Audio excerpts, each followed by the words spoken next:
Hi guys. So when it comes to helping my clients with their mental and emotional health, one of the fundamental areas I try to guide them towards is a more spiritual way of living. Now, a lot of people, when they hear the word spirituality, there's a lot of negative connotations there, and there's an assumption of religious undertones, or that it's all a bit woo woo or airy fairy. And the reality is, having a spiritual mindset and practice is one of the most beneficial things you can do for your mental and your emotional health. And it doesn't have to be overcomplicated. I mean, there are things that you can do on a daily basis, pushing disciplines in place that work towards a more spiritual mindset. So things like practicing self-awareness, things like a meditative practice, things like journaling. And one of the most basic of all of the spiritual practices is just being kind. And I'm talking about kindness to the self as well as kindness to others.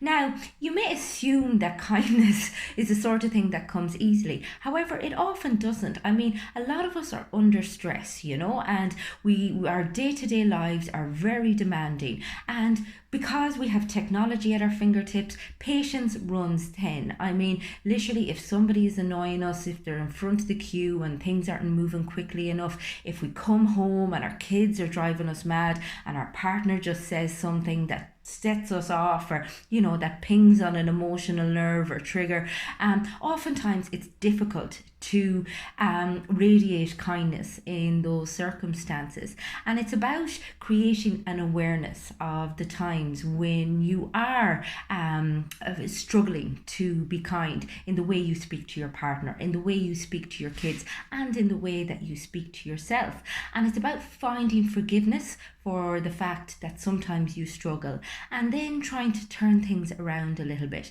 And ultimately, it's very hard to be kind to other people if you are unable to show kindness to yourself. So be very mindful of the way in which you talk to yourself. Be mindful of the way in which you treat yourself. I mean, look after your body, look after your mind, look after your soul and your spirit. Be kind to yourself. When you look at yourself in the mirror, say something nice. Remind yourself that you're worthy of your own love, honor, and respect at all times. Try to be soft, try to be open, as opposed to feeling you always have to be brittle and hard and, kind of driven and on top of things. I mean, ultimately, none of us is perfect, and if we can just take away and reduce the standards that we set for ourselves, be a little bit more lenient to ourselves, that'll extrapolate then to other people. I mean, ultimately, when we set insanely high standards for ourselves, when we're cruel to ourselves, it tends to project out to the people closest to us. Whereas when we go a little bit easier to ourselves, when we are more forgiving of ourselves for who we are, then again, that's what we radiate and project out to other people. So make sure, as I said, that it starts internally, and then be very mindful of the way in which you treat the people closest to you. I mean, there's no point, being kind to somebody in the street and then going home and just ripping into your children, and it happens to me so often. I mean, you have a really stressful day, as I said, and your partner just says something and it just hits off an emotional trigger, and the next thing you're gone, and it's just about recognizing it every single time, forgiving yourself, and trying to do better the next time. So if you're struggling with stress, if you are struggling with putting a spiritual practice in place, or if you're struggling with any aspect of your mental or emotional health, get in touch with me on my website. It's fundamentals.ie. You'll also catch me on my Facebook and my Instagram page. Both of those are called Fundamentals.